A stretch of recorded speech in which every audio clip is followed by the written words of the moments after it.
We have this from The Guardian. Trump sues U.S. government over FBI search of Mar-a-Lago. Ex-president seeks to prevent Bureau from reading seized documents until court official weighs in. Well, there's the story. Here's the big important piece. Alan Dershowitz says every reputable attorney he's spoken with has told him their firms won't let them go anywhere near Trump. Dude, we can't survive as a country if this cult keeps expanding and operating this way. This is why I've been talking about why it's so important to build culture and for everybody to start building industry, parallel economies. These lawyers are like, I can't represent Trump, even though Trump's far from the worst person ever represented in this country. But they can't do it because they're like, oh, I'll never get a job again. This means we need lawyers to make law firms that are like, we don't care if you represent Trump. The ACLU defended the Klan back in, what was the 90s, I think, right? When they were marching through Skokie, Illinois. They defended Unite the Right only, a few years ago. And that was a horrifying moment. Now, the cult has expanded to the point where lawyers aren't working with Trump. Here's the big thing. Trump, when he filed this lawsuit, it was pro se. There were no lawyers signed on to it. It was just Trump representing himself. Now, I believe some lawyers have signed on, and the left is mocking him for it, calling his lawyers like fly-by-night lawyers. And it's like, this is a bad thing. But if you're in the cult and you're psychotic, it's a good thing. You're a communist. Everybody has to fall in line and march in lockstep. It's good that no one will represent your enemies. If we carry on down that path, I mean, y'all know where this ends up. Gestapo. Well, I always joke around like it's step one, control the narrative, right? And we've seen it in the history playbook. Burn the books that are against your narrative, control the media, control the news. Much easier back in the 40s. And step two, I don't need to take the weapons right now. I just didn't know where they are. Just register. I might need to take certain ones, and eventually I'm going to take all of them. And then after that, step three is do whatever the heck you want. There's no stopping you. And I'm not a conspiracy theorist, but I know that I have weapons that are for hunting, and I have weapons for defending my home. And I have sworn allegiance to protect and defend this country against all enemies, foreign and domestic. And there are certain inalienable rights that I will not give up, and you will have to pry things out of my hands before you come to my house and you mess with my children. You want to jab them with certain things that you say are healthy and they're not going to cause them to have major heart problems. I'm going to say good luck coming to Savannah, Georgia, opening up my door and sticking something into my children, right? That's not going to work out well. So what's That's not violence, by the way. I was just saying. It's the spirit of American freedom is the point of it. Let me ask you a question. What's a 450 Bushmaster round 4? Are you familiar? Do you know your guns? I'm not trying to put you on the spot. I'm trying to make a point. Yeah, so I'd say I have everything from a 50 cal down to 22s, and every single. What's the purpose of a 450 Bushmaster? Let's say polymer tip 450 Bushmaster. You tell me at this point. I'm not trying to put you on the spot. Like hunting, right? Sure. Big game. You get maybe like 4 or 5 rounds in the magazine. I think. So I don't hunt. I'll be clear. I shoot targets. So I'm one of those guys. I don't believe in killing things, except for bad humans. So my point here is that's a weapon for hunting animals, right? Sure. What would you say like bird shot is for? 20 or 12 gauge bird shot. Birds, yeah. What's a Barrett M82A1 for? 50 BMG. Humans? Tanks? Bad humans? Helicopters. Sure. And the thing about that is you can buy one. This is America. And so I've seen these conversations, and it's funny because what do you think would happen? I mean, how do you think the left would respond? I mean, they'd lose their minds just knowing that you would buy such a weapon. They would argue that the fact that you'd have the conversation about it would be incitement to violence or insurrection, because there's not a hunting purpose technically for a 50 BMG. Yeah, it's like an anti-material rifle for taking out tanks and things like that. Yeah, well, I still have access to 240 Bravo machine guns on the side of Little Bird helicopters that fly around my house, and it's Georgia again. Yeah, I've got the Undertaker on the side, shooting machine guns and just shooting targets because it's America. Because we can, and because we're not bothering anyone. And I don't understand this concern of the far the anti-gun that is so hell-bent on taking them all away when they've never gone to the countries where they were taken away, where they currently are taken away. Ukraine, for example, they were all taken away and they were all handed back out because guess who was coming? The Russians, right? Yep. And you Well, know the what Russians sucks came. is when they And did they didn't have guns. and they had no guns. Apparently, Zelensky knew they were coming. Did you guys see Jimmy Dore talking about that today? No, what? Yeah, apparently Zelensky knew the Russians were going to attack, but he didn't tell anybody because he didn't want to take their money out of the bank. He didn't want to crash the Ukrainian But economy. everybody knew it was happening. They were. It was Russia, pretty They had obvious. troops gathered on the border. Our president knew that they were Right. coming. Our president pulled our elements out. Our president could have done a lot more. They could have done a no-fly zone before there was a war. It would not have been an act of war to declare a no-fly zone on Ukraine by the United States. I'd say our president did, or sorry, not our president. Somebody during the Afghan evac put a no-fly zone for evacuating aircraft. Right? Like that's weird. State Department, 6 aircraft trying to pull out American hostages. What do you call it, those up. Ian? That Joe Biden did in Afghanistan? The surrender? The surrender. Yes. Yeah. Well, anyway, I want to go back to the story a little bit. So our bet basically though, our country in terms of the military capabilities and the individuals that are out there willing to do bad things to bad people and they are willing to lay down their lives to do so. They wanted to go and rescue our U.S. citizens that were left behind in Afghanistan. They wanted to go and provide aid to the individuals who are fighting against Russians and give them the capability to defend their own country at a time of need. But we actively prevented those things. It's not that we stood by and just watched things happen. We actively put a RAS around 6 aircraft in Mazar Sharif when I was trying to pull people that were American citizens out of Afghanistan, right? That actually happened, firsthand knowledge. We actively said that the Russians are going to take over this country. There's nothing we can do. Pull everyone out. Don't give them any aid. No support. World stage. The NGOs of the world are the ones that actually prevented World War III from occurring. My humble opinion. I think the history books will see it that way too, because now everyone and their brother pours money, which is wasted, right? All that funds is squandered, waste. None of it's going to where it actually is supposed to go. And I'm boots on the ground there. I can tell you firsthand knowledge. I want to jump back to the story though, because the main point that I think we need to pay attention to is, within the past couple of days, we're hearing that Donald Trump can't get a lawyer. Then we're seeing he files a lawsuit pro se, so he's got to try and find somebody to sign on. Then the left mocks him over it.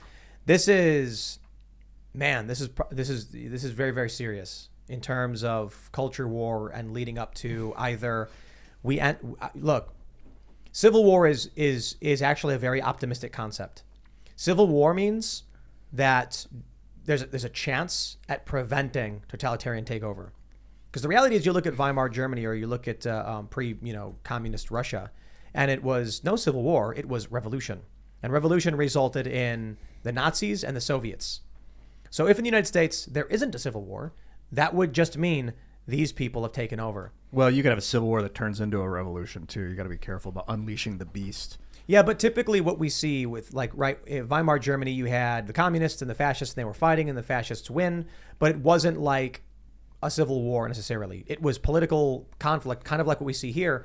And so that's the thing I think people need to pay attention to. They're like, oh, we're not on track for a civil war. We're just seeing political violence. And it's like, yeah, you're seeing political violence. You're seeing the weaponization of the DOJ against the former president and his administration. You're seeing him unable to get a lawyer from any firm and being made fun of for it. I'm like, yeah, that's kind of like pre-Nazi Germany, pre-Soviet Russia level stuff. So, okay, maybe these people are happy that there won't be some kind of civil war. And I think, in a certain sense, that sounds good, doesn't it? No civil war. The problem is what they're actually talking about is violent revolutionary takeover, genocide, murder, etc. It seems like that we're on track for globalization somehow, that we have been for probably 20 or 30 years. And that I was very anti-nationalism for, 15 years ago. I was like, screw the U.S. This war in the Middle East, because the war in the Middle East was insane, unfounded. He lied to get us in. George Bush lied to get us in and killed all these people and destroyed infrastructure. I was so fed up with the nationalist powers being like, my country's better than your country, when it's like, dude, we're all humans sharing the planet together. Let's work together as a species. Let's create a language, create a currency, and move on. It's very naive. And so a decade later now, I'm looking at how dangerous globalism can become, because the American experiment is phenomenal. Objectively, I can't be objective about it, but it's pretty cool. Most people on Earth seem to think it's pretty cool, this sense of freedom that we have. And if the global if the World Economic Forum and the Bank for International Settlements gets to dispense with nationalist governments and create like a corporatocracy, we're screwed. That's not good. That's a lack of freedom I don't want. But they keep trying. And I think it's inevitable that we will globalize somehow. It's just anyone that talks about the end of the liberal international economy, they say that it's ending. Anyone is like, so there's going to be a new international economy. There's going to be a new world order. What's it going to be? Like, I used to hate the World Economic Forum and Klaus Schwab. I don't even know the guy, but now I realize I want to talk to him because they want sustainability. They don't want to kill everyone. They want to do something good, but like you said earlier, good can be twisted. The money I don't know if I agree with you, Ian. You said they don't want to kill everybody, and I would say technically correct. Maybe they don't want to, kind of like I don't want to have to go and kill all the deer when their population has expanded too rapidly, right? It's collateral damage. You don't want to kill all the deer because then they're all gone and they're extinct. No, the issue is, what we see from a lot of global elites when they're saying things like the best thing you can do for the environment is not have kids. That's the very nice way of saying they don't want your family to expand. They don't want you to be here. Okay. So, look, we know because we have a chicken city. It's stinky because we had too many. So we had to take a bunch of the boys and send them over to Cocktown, which is where all the boys go because when the chicken boys are around each other, they don't fight. But when you put a girl in there, they start fighting. So we had to separate them and create two different little chicken towns, chicken cities. The smell was getting really bad because the chicken crap couldn't get washed away fast enough. I recognize that as someone who is literally, we have our own chicken coop. But we also know that with deer, for instance, if their population isn't kept in check, they start decimating local plant life and causing ecological problems. So then humans go out, kill a bunch of the bucks, get the population down and under control. Humans are not exempt from these concepts. Now, there are a lot of people who think overpopulation is a problem. That's kind of the issue. There are a lot of people who think that overpopulation is not a problem. Maybe it will be soon. Either way, these World Economic Forum people, these global elites, they think it is a problem.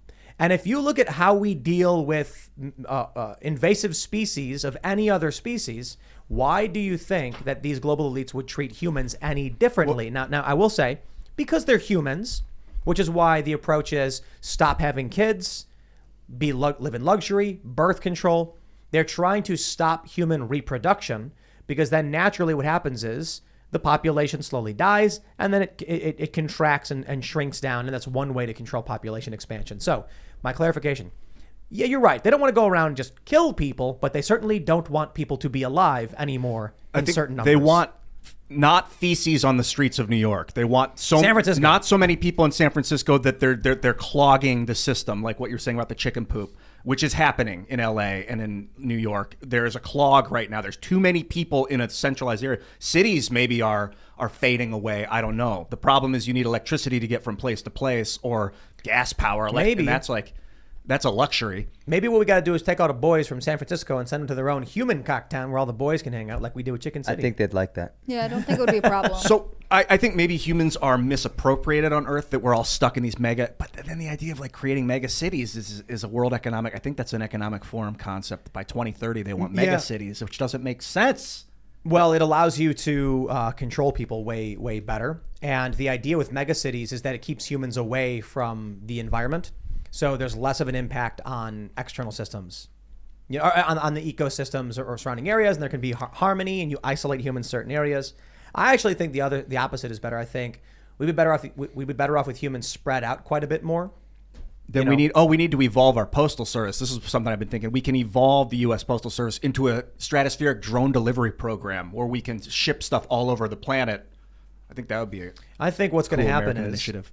What's going to happen is they're going to increasingly digitize reality. Like I was already mentioning earlier in the show, if the collapse happened today and the power went down, the news would be gone. Like news archives would be gone.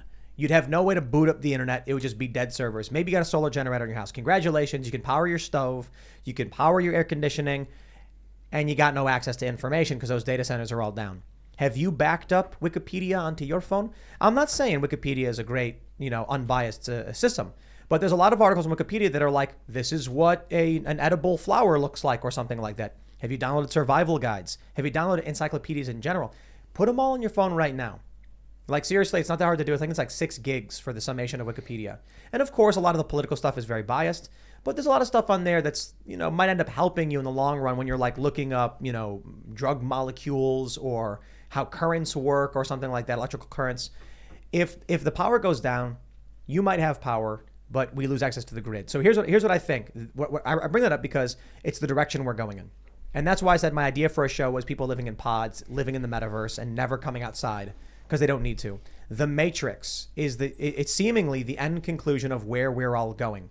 How do you stop overpopulation? Put them in the pods, put them in the Matrix. How do you stop this mass pollution, humans crapping on the streets? Put them in the pods, put them in the Matrix. How do you deal with crime? There won't be crime if people are locked in pods, eating bug mash hooked into their feeding tube. Locking people in pods is a crime against humanity. But they're going to be in the metaverse and they're going to choose to do it. They're going to get Neuralinked and they're going to live in some virtual reality where they're superheroes and they're not going to care. So they want to put people in mega cities and then put them in the internet so that we're spread out in the internet. I put that in quotes, spread out virtually. But that maybe humans are a virus that are spreading out of control on the planet. Maybe we've almost eradicated what percent of animal wildlife has gone extinct under our watch. 90+ % of the animals on Earth. I don't know about that. What's the number? How many? We're in a mass extinction event right now. Not everybody agrees. Oh, interesting. Okay, yeah. I've heard that. Then I've heard that. What'd you say? I'm gonna have to Google it.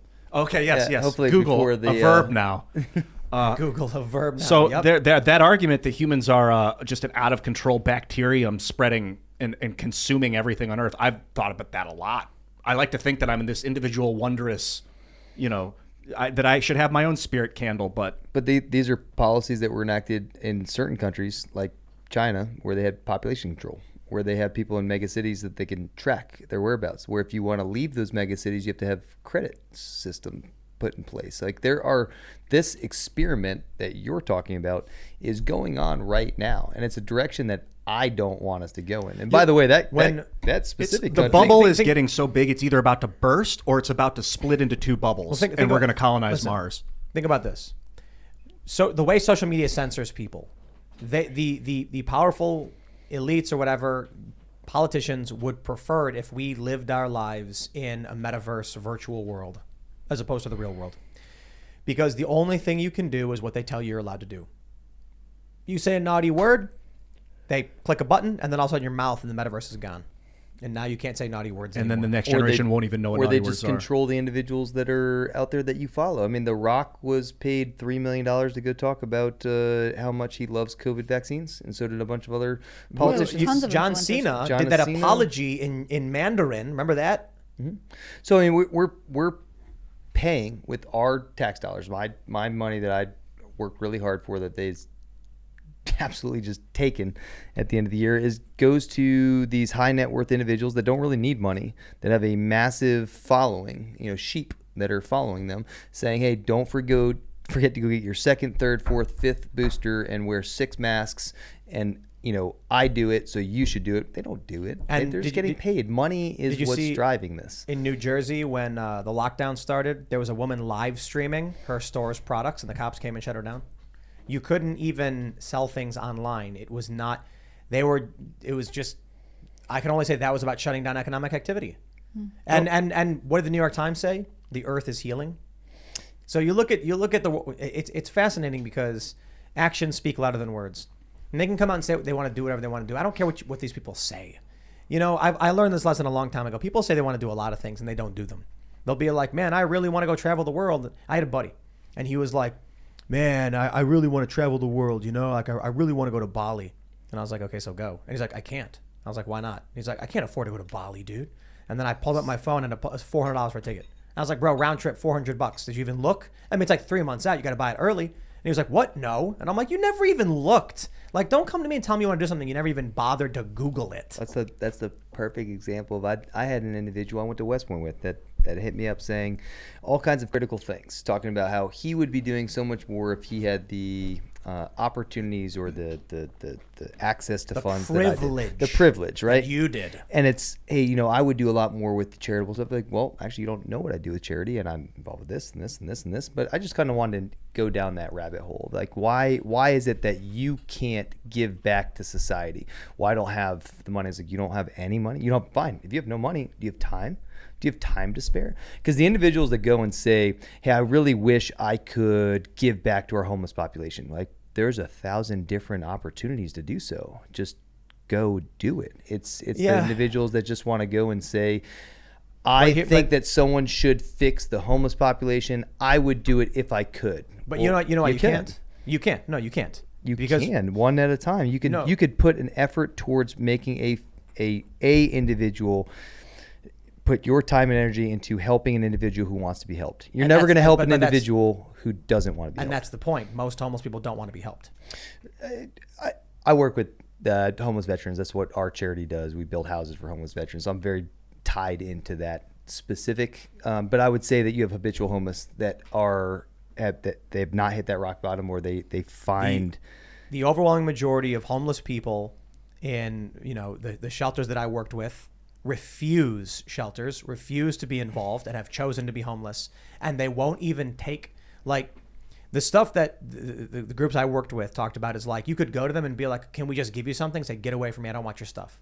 These organizations lie. I mean, it's also crooked, man. That's the problem, is when you have these negative, because homeless individuals, they do talk. They're not going to want to go back to the same place that talks about trying to help, but they don't. And wraparound services are a thing, and not to make this a long story, that the individuals that have hit rock bottom that do want to get helped, if there are organizations that put their money where their mouth is, you see a change. In Savannah, Georgia, our homeless population is not completely under control, but so much better than other cities. And it's because we have a community where we have the police, the fire, the mayor, for-profits, nonprofits, all working together as a continuum of care, saying, hey, how can we help fix this together? And we start chipping at it. How do you eat the elephant one bite at a time? And we've been able to take massive improvements, and we see it every single year, but it's a lot of work, and it's a lot of individuals' time, money, and effort.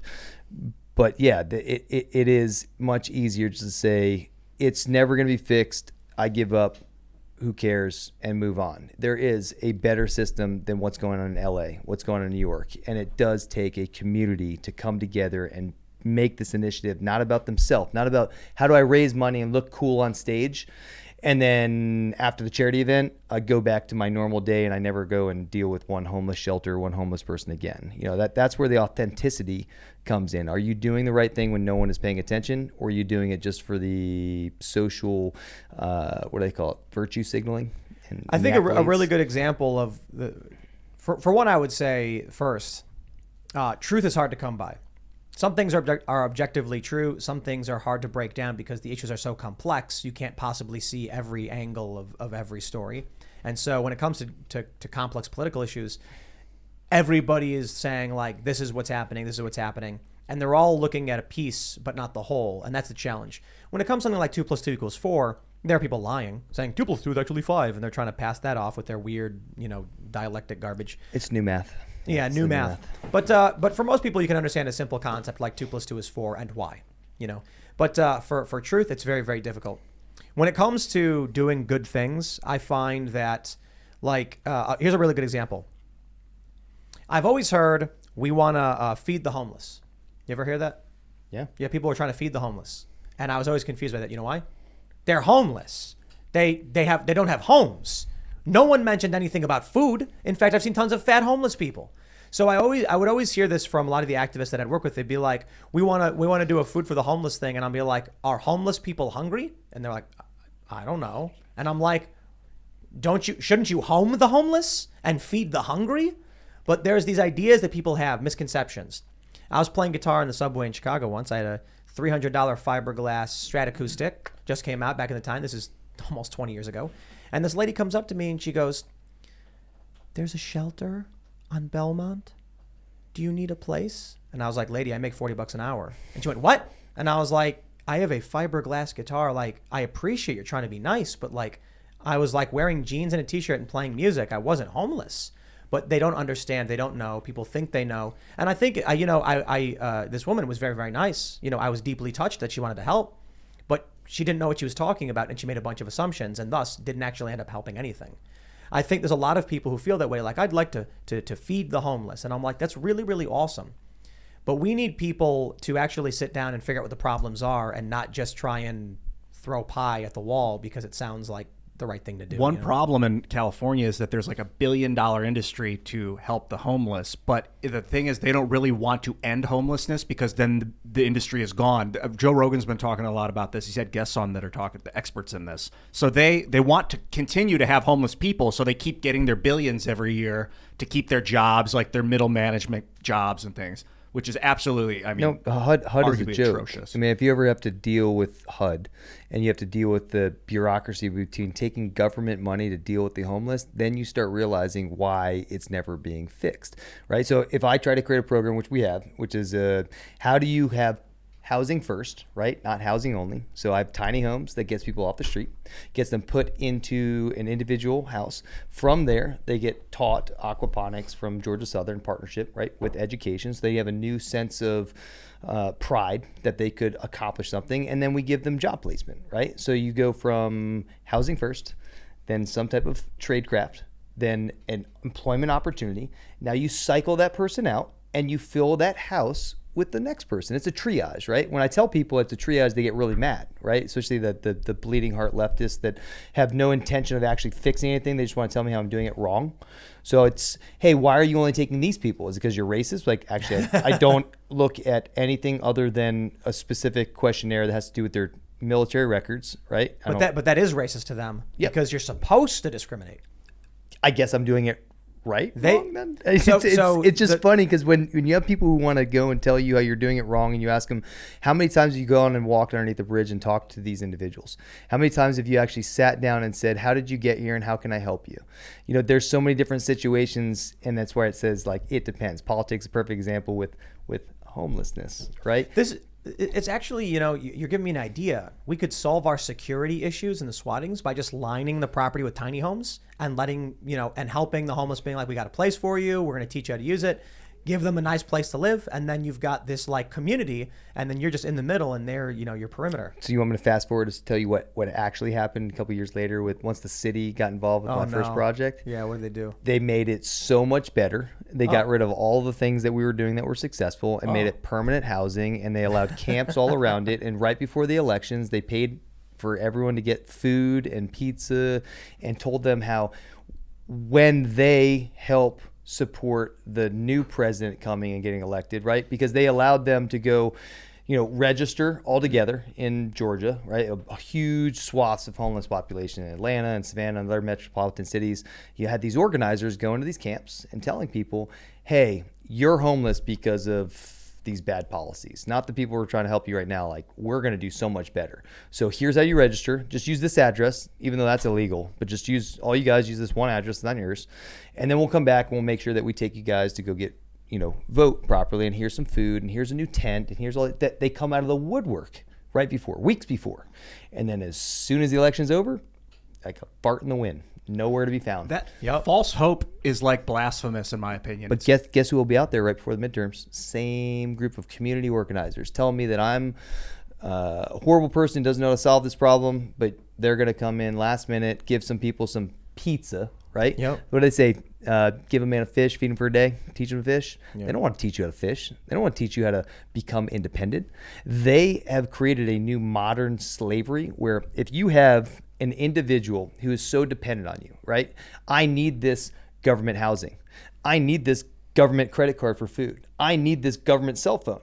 By the way, I get my real money through cash or some type of illicit means, so I don't declare income, but I'm so dependent on this awesome group that's giving me all this free stuff. That's how I need to vote. And it gets ingrained in their mind that they have to vote for the left so they can keep getting these free things, as opposed to vote for the organization that wants to empower you, that wants to make it so that you have a sense of purpose and can generate revenue on your own and live on your own. Who was that guy who said something about democracy will end when politicians discover they can simply pay people to vote for them by, you know, through the government coffers or something like that? That's exactly what you've heard that, right? Yeah, recently.